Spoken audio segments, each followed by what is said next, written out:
अध्याय 3 संख्याओं के साथ खेलना। और आगे बढ़ते हुए हम पहुंचे हैं महत्तम समापवर्तक, हाईएस्ट कॉमन फैक्टर। तो हाईएस्ट कॉमन फैक्टर क्या होता है, महत्तम समापवर्तक क्या होता है, तो इसको जो पीछे के जो अभी तक हम लोगों ने समझा उससे के आधार पर समझने की कोशिश करते हैं। तो अभी तक हम सीख चुके हैं गुणज और गुणनखंड और अभाज्य गुणनखंडन। तो सबसे पहले हम कुछ संख्याएं लेते हैं और उनका गुणनखंड निकालते हैं। जैसे मान के चलते हैं, एक संख्या लिया 12, एक संख्या लिया 16। तो 12 का गुणनखंड क्या होता है और 16 का गुणनखंड क्या होता है, पहले ये निकालते हैं। तो ये रहा 12 का गुणनखंड कैसे निकलता है, 1 गुणे 12, एक तो ये होता है, दूसरा 2 छक्के 12 ये होता है, फिर 3 चौके 12 ये होता है, और फिर 4 3 12 रिपीट होने लगा, यानी अब हमें रुक जाना है। 16 का क्या होता है, 16 का होता है 1 गुणे 16, एक तो ये होता है, 2 अट्ठे 16, एक तो ये होता है, फिर 3 से जाता नहीं, 4 चौके 16 ये होता है, फिर वापस रिपीट होने लगा। इसका मतलब क्या हुआ कि यदि हम 12 का गुणनखंड निकालें, 12 के गुणनखंड, 12 के जो गुणनखंड बने वो बने 1 2 3 4 6 और 12, ये बनी हमारी। और 16 के क्या बने थे, ये देखिए 16 के बने थे 1 2 4 8 और 16, ये बने ना। यहाँ तक हम लोग पढ़ चुके हैं ना कि गुणनखंड कैसे निकाला जाता है। और एक शब्द ये भी पढ़ा है सार्वगुणनखंड, है ना, सार्वगुणनखंड या उभयनिष्ठ गुणनखंड, ये भी निकाल लीजिए जहां तक पढ़े हैं। तो ये सार्वगुणनखंड,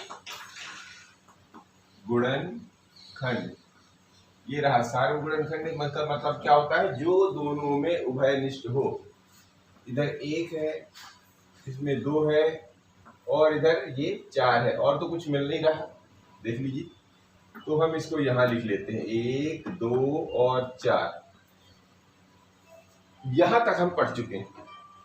अब उसके आगे जो पढ़ना था वो था महत्तम समापवर्तन। महत्तम का मतलब होता है सबसे बड़ा, महत्तम का मतलब सबसे बड़ा, महत्तम उत्तम और महान।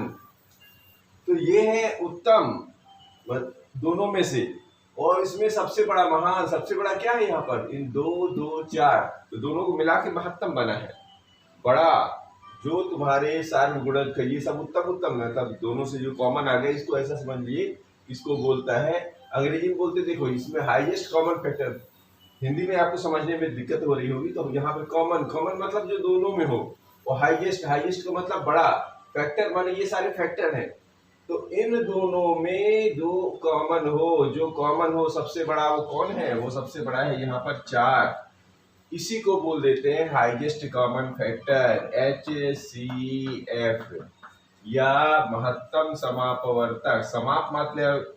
समापवर्तक मतलब अपवर्तकों में से जो समीप हो, ये अपवर्तकों के जो समीप हो और महत्तम हो, सबसे बड़ा हो, उसी को हम महत्तम समापवर्तक कहते हैं, महत्तम समापवर्तक कहते हैं। ये तो हुआ हमारा जो अभी तक पढ़ के गए थे गुणनखंड विधि से। एक और तरीका समझने की कोशिश करते हैं। अब इसी 12 और 16 को दूसरे तरीके से समझने की कोशिश करते हैं कि महत्तम समापवर्तक और किस तरीके से निकाला जा सकता है, यानी हाईएस्ट कॉमन फैक्टर और किस तरीके से निकाला जा सकता है। तो हम दूसरा तरीका देखो, अभाज्य गुणनखंडन, मतलब गुणनखंड कर रहे हैं लेकिन वो अभाज्य संख्याएं होनी चाहिए। तो अभाज्य गुणनखंडन भी हम लोग सीख चुके हैं, तो उसका तरीका भी अपना के देखते हैं। तो ये रहा 12 और इधर लिख लेते हैं 16, इन दोनों का हमने अभाज्य गुणनखंडन निकाला है। तो एक एक करके लेते हैं, यहां से लेते हैं 2 छक्के 12, 2 3 6 और 3 एकम 3, ये एक आ गया, रुक जाएंगे। आगे नहीं जा सकते। अब 2 से लेंगे, 2 अट्ठे 16, 2 चौके 8, 2 दूनी 4 और 2 एकम 2, ये हुआ ना। तो अब हम क्या निकाल रहे हैं, अभाज्य गुणनखंडन। ये क्या किया है, अभाज्य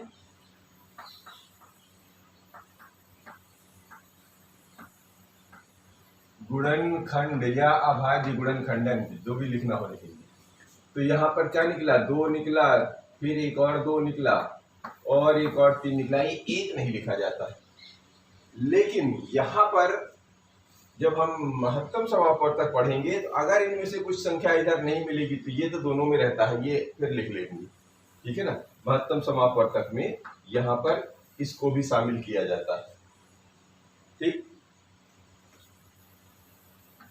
इसका क्या निकला, 1 2 1 2 1 2 1 2 और 1। अगर कुछ पहले से कॉमन है तब इसका कोई अर्थ नहीं रह जाता। अगर लिखना चाहे तो लिख ले, समझने के लिए लिखे भी रहेंगे तो कोई दिक्कत तो है नहीं। अब इसमें देखते हैं उभयनिष्ठ क्या है, दोनों में क्या, सार्व या उभयनिष्ठ। उभयनिष्ठ या सार्व क्या है, यानी दोनों में क्या है। तो 1 2 दोनों में ये दिख रहा है, दूसरा ये भी दिख रहा है, और क्या दिख रहा है, 1 दिख रहा है। चलो ये भी ले लो, ये अपने आप रहेगा ही। महत्तम निकाल रहे हैं तो यहाँ पर इसका इस्तेमाल करेंगे। कैसे, इसका मतलब भी देख लो, ये 2 निकला है, ये 2 निकाला है, यहाँ पर अब गुणा कर लो, 2 दूना 4 एकम 4, यही तो उसमें भी निकाला था। यानी दोनों में अब यहाँ उभयनिष्ठ हो जाए और जो उन सब का आपस में गुणा कर दो, क्योंकि अभाज्य गुणनखंड ये बढ़ते तो है नहीं, है ना। तो ये उन्हीं में से जो सामान्य कॉमन हो उनको इकट्ठा कर लेना है, उनका आपस में गुणा कर देना है। जो संख्या प्राप्त हो जाएगी उसी को हम महत्तम समापवर्तक या HCF, हाईएस्ट, देखो हाईएस्ट यानी अधिकतम, और कॉमन ये है, कॉमन ये है सारे के सारे फैक्टर। तो अब हाईएस्ट क्या बना, इन्हीं कॉमन फैक्टर का आपस में गुणा कर दिया तो हाईएस्ट संख्या निकल आई। जो हाईएस्ट संख्या निकल आई यानी सबसे बड़ी संख्या निकल आई, यानी महत्तम संख्या निकल आई, इन सब के समीप से निकालते हुए उसी को महत्तम समापवर्तक बोलेंगे। ये हो गया महत्तम समापवर्तक। यानी कि आप चाहे इस दर की विधि से जाएं, चाहे उस गुणनखंड विधि से जाएं, है ना।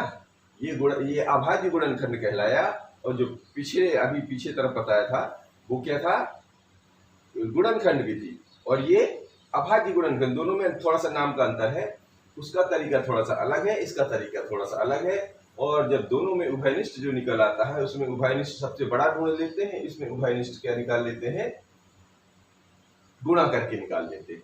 तो ये कहलाता है महत्तम समापवर्तक। एक आध और उदाहरण लेके समझने की कोशिश करते हैं।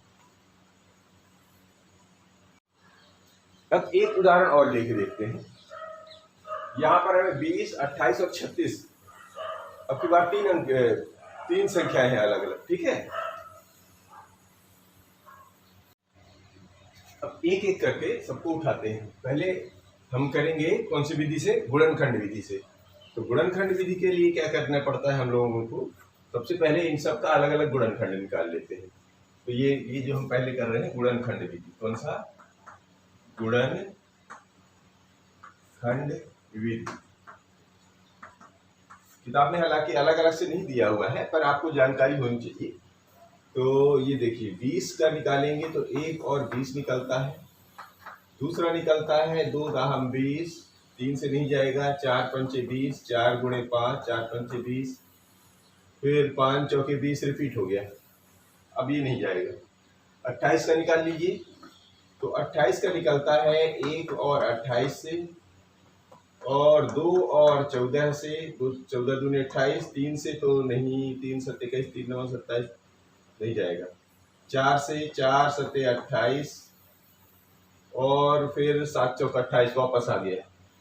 अब आ गया 36 से निकाल लीजिए, तो 1 और 36 का निकालते हैं, फिर 2 से 2 और 18 बनता है, 3 से भी जाता है, 3 एकम 3, 3 दूनी 6, 12 3 36, ठीक है। 4 से 4 9 36, 5 से, फिर 6 से जाता है, 6 6 36, 7 8 9 9 चौके 36 वापस आ गया, रिपीट होने लगा, यानी आप रुक जाना है। तो जो गुणनखंड विधि में क्या लिखते हैं, पहले 20 ये सारे गुणनखंड ही लिखे हैं हम, यहीं ऐसे लिखते हैं। तो इसके निकले 1 2 4 5 और 10, 1 2 4 5 और 10, और अंत में 20 स्वयं संख्या। 28 में क्या क्या निकला, 28 में निकलता है 1 2 4 7, 1 2 4 7 14 और ये रहा 28।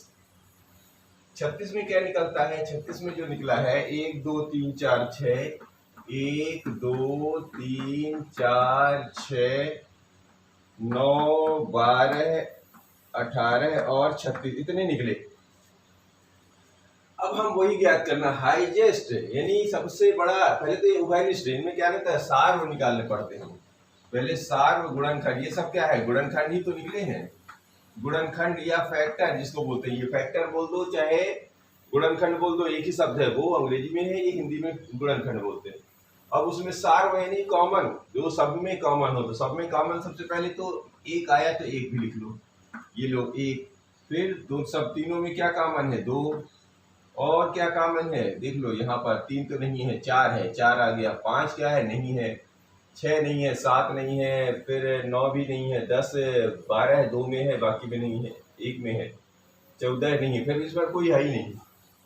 तो सार गुणनखंड क्या निकला, सार का मतलब मैंने बताया था जो सभी में हो। और सबसे बड़ा क्या निकला, सबसे बड़ा इसमें भी 4 ही प्राप्त हो रहा है। तो 4 ही क्या हुआ, इन सभी में कॉमन क्या आया, 1 2 4 आया, उसमें जो सबसे बड़ा आया वो है संख्या 4। इसी को हम HCF यानी हाईएस्ट कॉमन फैक्टर या महत्तम समापवर्तक बोलते हैं। क्या बोलते हैं, महत्तम समापवर्तक ये बोलते हैं। एक तो तरीका ये हुआ।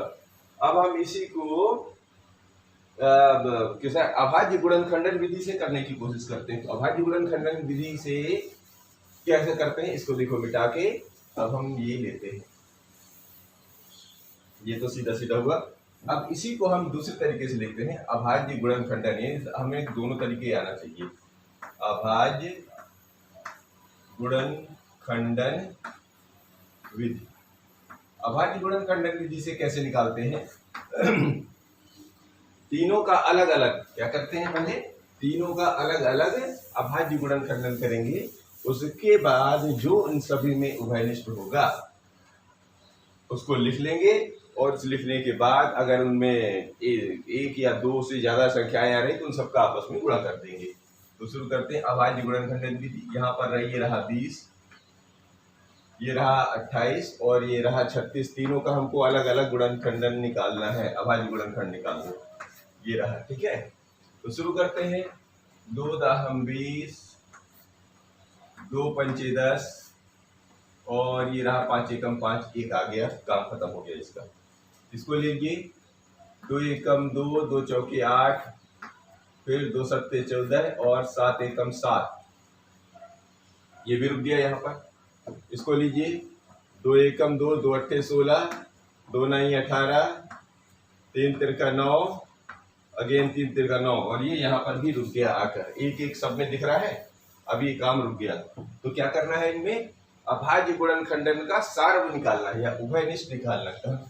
हम लिख ले रहे हैं ये 20 का अभाज्य गुणनखंड कितना लिखे, एक तो लगा ही लीजिए और 2 गुणे में लगा लीजिए चाहे, क्योंकि महत्तम निकाल रहे हैं इसलिए एक लिखेंगे, अदरवाइज नहीं लिखेंगे। 1 2 2 और ये 5, 20 में, 28 में, 28 में कितना है 1, फिर 2 2 और 7।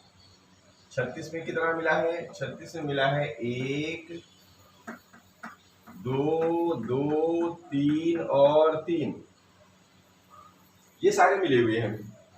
अब हमको क्या करना है, उभयनिष्ठ या सार्व निकाल लीजिए इनका, सार्व या उभयनिष्ठ। उभयनिष्ठ तो सार्व में क्या मिल रहा है, एक तो एक मिल रहा है तीनों में, ये देखिए, एक तो 2 मिल रहा है, ये एक 2 और मिल रहा है, और कुछ भी नहीं मिल रहा है। तो हमने जो जो तीनों में एक सामान्य है, सामान्य तरीके से कॉमन है, वो लिख लिया। कॉमन मतलब विद्यमान है। अब क्या है, इनका क्या करना पड़ता है, यहाँ पे गुणा करना पड़ता है। तो 2 दूनी 4 एकम 4, ठीक। इसी को हम बोल देते हैं HCF या महत्तम समापवर्तक। महत्तम समापवर्तक ये कहलाता है, महत्तम समापवर्तक। अब हम इसकी परिभाषा पढ़ लेते हैं और परिभाषा लिख लेते हैं, फिर एक आध सवाल हल करते हैं, ठीक है। अब जो हम लोगों ने समझा है उसकी जो है परिभाषा निकल के जो आ रही है, वही परिभाषा आप लोग याद कर लीजिएगा कि 2 या 2 से अधिक दी हुई संख्याओं के सार्वगुणनखंडों में, जो अभी हमने किया, सबसे बड़ा सार्वगुणनखंड इन दी हुई संख्याओं का महत्तम समापवर्तक या हाईएस्ट कॉमन फैक्टर कहलाता है, ठीक है। महत्तम समापवर्तक को संक्षेप में मासा भी लिख देंगे तो काम चलेगा, अगर अंग्रेजी में लिखना है तो HCF भी लिखते हैं, ठीक है। इसे महत्तम, महत्तम का मतलब अभी बताया ना, महत्तम माने सबसे बड़ा, लघुत्तम माने सबसे छोटा। महत्तम से मतलब ये सबसे बड़ा, लघु माने छोटा, तो लघुत्तम उसमें जो सबसे उत्तम, सबसे छोटा, तो यहाँ महत्तम की बात कर रहे हैं। तो इसे महत्तम या सबसे बड़ा सार्वभाजक या अंग्रेजी में बोलते हैं ग्रेटेस्ट कॉमन डिवाइजर, या इसका जो शॉर्ट फॉर्म में बना है तो GCD, ये देखिए GCD भी कहा जाता है। ये परिभाषा हमें याद रखनी है। अब हम एक आध इसके उदाहरण लेते हैं और कुछ समझने की कोशिश करते हैं। अब निम्न का मासा ज्ञात कीजिए, प्रयास कीजिए कि 4 सवाल हैं, उनमें से हम एक एक करके ले रहे हैं। तो अभी जो 2 प्रकार की विधियां सीखी, अब आप कोई भी विधि लगा सकते हैं। अगर आपको ये आसान लगता है तो ये भी लिख लीजिए, और उधर से आसान लगता है तो वो भी कर लीजिए, जो भी आपको समझ में आए। तो इसकी प्रैक्टिस करिए, क्योंकि इसका अभी आगे हम इस्तेमाल करेंगे, तो इसकी प्रैक्टिस अब हम ज़्यादा करेंगे, ठीक है, क्योंकि इस विधि का इस्तेमाल हमको आगे करना है। तो इसी से शुरू करते हैं। तो 2 एकम 2, 2 दूनी 4, 2 छक्के 12, 2 तेई 6 और 3 एकम 3, ठीक है। तो ये रहा हमारा 24, और 24 के जो हमारे अभाज्य गुणनखंड, क्या निकले, अभाज्य गुणनखंड। तो यहाँ पर 1 लिख सकते हैं, क्योंकि ये महत्तम निकाल रहे हैं, तो यहाँ पर 1 लिख लेंगे। ये 2, ये 2, ये 2 और ये 3। 36 का निकाल लीजिए। 36 का निकालते हैं, सो 2 एकम 2, 18 दूनी 36 होता है, ठीक है। 2 9 18, 3 तिरका 9 और 3 एकम 3। इसका निकला 1, फिर इधर 2, एक और 2, फिर 1 3 और 1 3। अब इनमें सार्व, सार्व मतलब होता है जो कॉमन, या ऐसा लिखेंगे मासा। 24 और 36 का मासा, ठीक है, या HCF, यहाँ पे HCF चाहे लिख लीजिए, दोनों में से कोई भी लिख लीजिए। यहाँ पर 1 आ रहा है और 1 2 आ रहा है, और फिर 1 2 ये इधर भी आ रहा है, और 1 3 भी कॉमन आ रहा है, ठीक है। तो मासा क्या बन गया, इन सबका गुणा। तो 1 दूनी 2 दूनी 4 तेई 12, यानी कि इनका मासा आ गया 12। ये हो गया हमारा हल। और लेते हैं दूसरा भी इसका, इसको भी लेके देखते हैं। दूसरा नंबर है 15, 25 और 30, और हम उसी विधि का इस्तेमाल करेंगे, क्योंकि जिसका हमें बार बार इस्तेमाल करना है। ये हो जाएगा 15, इधर लिख लेते हैं 25 और इधर लिख लेते हैं 30। तो शुरू करते हैं। ये विषम संख्या है, तो 2 से तो जाएगा नहीं, 3 से ट्राई करेंगे। 3 25 15 और 5 एकम 5। अभी इसका काम खत्म हो गया। ये 3 से तो जाएगा नहीं, सीधे 5 से जाता है। 5 बचे 25 और 5 एकम 5। इसको देखिए, अभी ये 2 से जाएगा, तो 2 एकम 2 और 15 दूनी 30, ठीक है। और 3 से 3 पचे 15 और अगेन 5 से 5 एकम 5। तो ये जो इसके अभाज्य गुणनखंड निकल आए, कैसे, 15 के 1 3 5, 25 के कितने निकले, 1 5 और 1 और 5। 30 का कितना निकला, 1 2 3 3 ये निकले।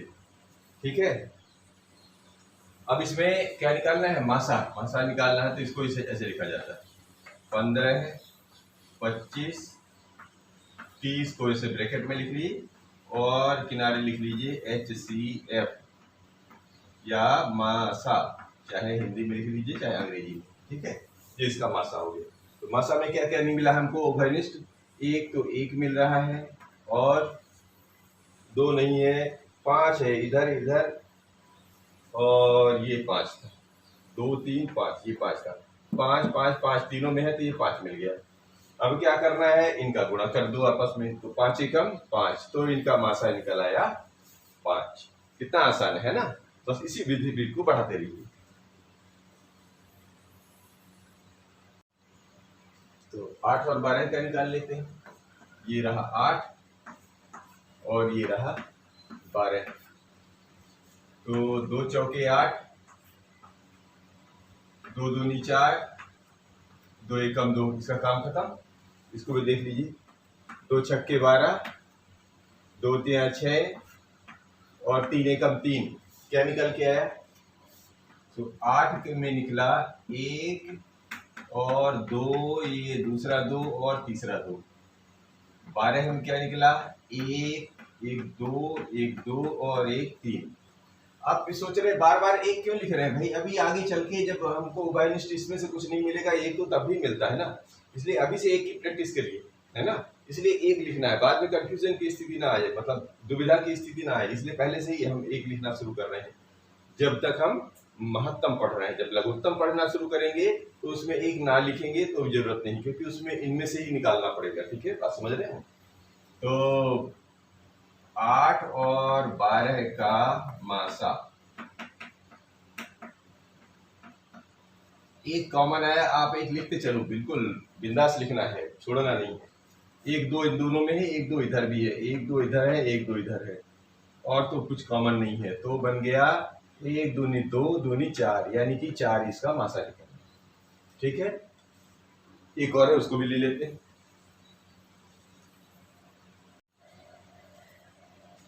अब इसमें 12 16 और 28, इसको भी ले लेते हैं। ये रहा 12, इधर रहा 16, इधर रहा 28, इन तीनों का मासा निकालते। पहले हम इसका अभाज्य गुणनखंडन निकाल देते हैं।